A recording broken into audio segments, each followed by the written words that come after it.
Hey guys, so today I have the original Xiaomi Amazfit Sports Bluetooth smartwatch. This is the English version. GearBest sent this out to me to review. So as always, links to this product to the GearBest website will be in the description below. So if you guys wanted to pick one up for yourselves, I'll have a link below. So I've been using this for the past few days. I've taken it to the gym, I've gone on a few walks with it. And the first thing that I'm going to say about the smartwatch is that the response time is kind of slow. It kind of feels sluggish at times. So when I wake it up, I have the double tap to wake, and when I try to do that, it kind of takes some time. Sometimes it doesn't even recognize my double taps. I don't know, it just feels very sluggish. That's the first thing I'm going to say about the smartwatch. Now, the second thing I'm going to say about it is once you turn the smartwatch on, you will need to download some app software onto your smartphone in order to use it. Then you'll have to scan the barcode and pretty much turn on Bluetooth in order to pair it to your phone. And the third thing that I'm going to say about the smartwatch right off the bat is the heart rate monitor works as you would expect it to work on a smartwatch. So it works, but it's not very accurate.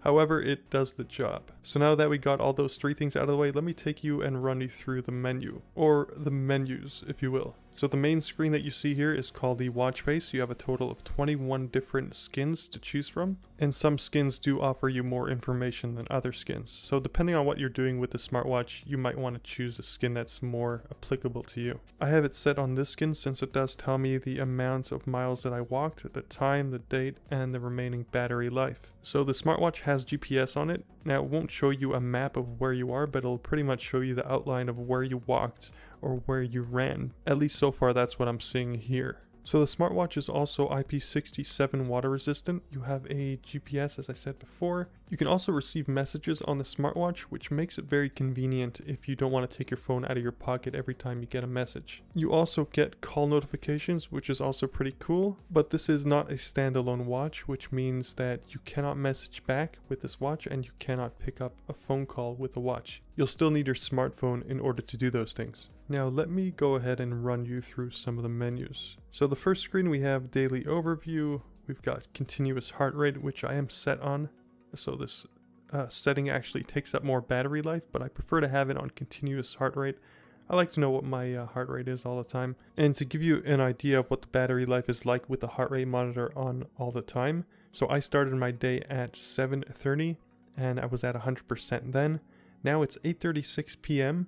and I have 70% battery remaining. But remember, that's with the heart rate monitor on all the time. It does take up more battery. If the heart rate monitor wasn't on all the time, this could easily last for up to 5 days on one single charge. And it takes about 3 hours in order to get a full charge on this device. And in order to charge the smartwatch, you do have a base that this kind of locks into. Next up we have music, which I did forget to mention that you could pair this with a pair of Bluetooth earphones. Basically the way it works is you have 2 gigabytes free space of storage. You transfer some music to the smartwatch, and you would do this via your computer. So you would plug the watch into your computer via USB, and then you would transfer the music into the smartwatch folder. Once you transfer some music to the smartwatch, you can then use the smartwatch as a music player, which is actually pretty awesome if you ask me. Next menu is alarm. You could set an alarm on this and it will vibrate once the alarm goes off. Next we have weather forecast. It'll show you the weather forecast for the week. And in order for this to work, you will need to have your smartwatch connected to the Wi-Fi connection or a Bluetooth connection with your phone. The next menu is the compass. Then you have a stopwatch. Then you have the sleep menu, which monitors your sleep.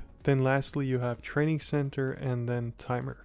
So if we go back to the main screen, and this can be done easily by pushing the one and only button that you have on the right top side of the smartwatch. So if you click on that button, it'll take you to the home screen, and on the home screen, if you swipe from the top to the bottom, you'll get the quick menu. And in the quick menu, you have the silent mode, you have airplane mode, you have the brightness level, and you also have what's called common. This will take you to some extra settings that you have on the smartwatch. So you have settings like connection, common, upload, watch face, update, device, about, and Huami Lab.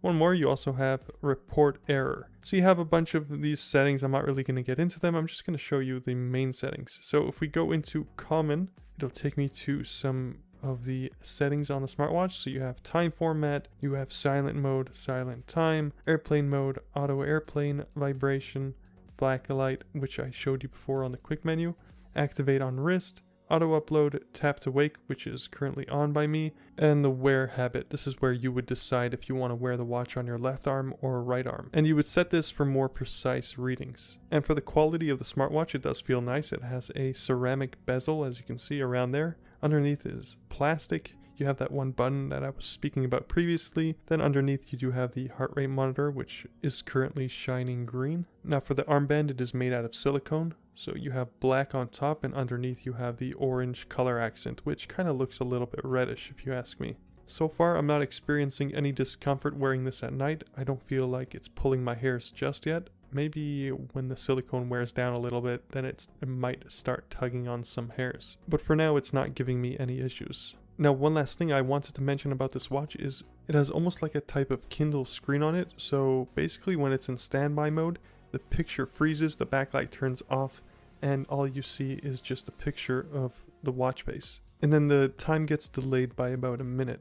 So you'll see all the information on the watch face, but it's not in real time. It's about a minute behind. And I think this is what allows a smartwatch to last for about 5 days without needing to charge it. So you also have some additional features with the smartwatch. For example, you have IP67 water resistant. So that means that you're fully protected from dust and accidental water submersion. Now, I wouldn't recommend obviously sticking this into a sink or showering with it. It's more of an accidental type of water resistance. The watch is compatible with Android 4.4 and also iOS 8 and above. So for now, that's going to be it for this review. Hopefully you did find this review helpful. If you guys did want to see an update of this smartwatch, let me know in the comments section below and I'll try to keep you guys updated. But anyway, that's going to be it. Thank you for watching, and I'll catch you on the flip side.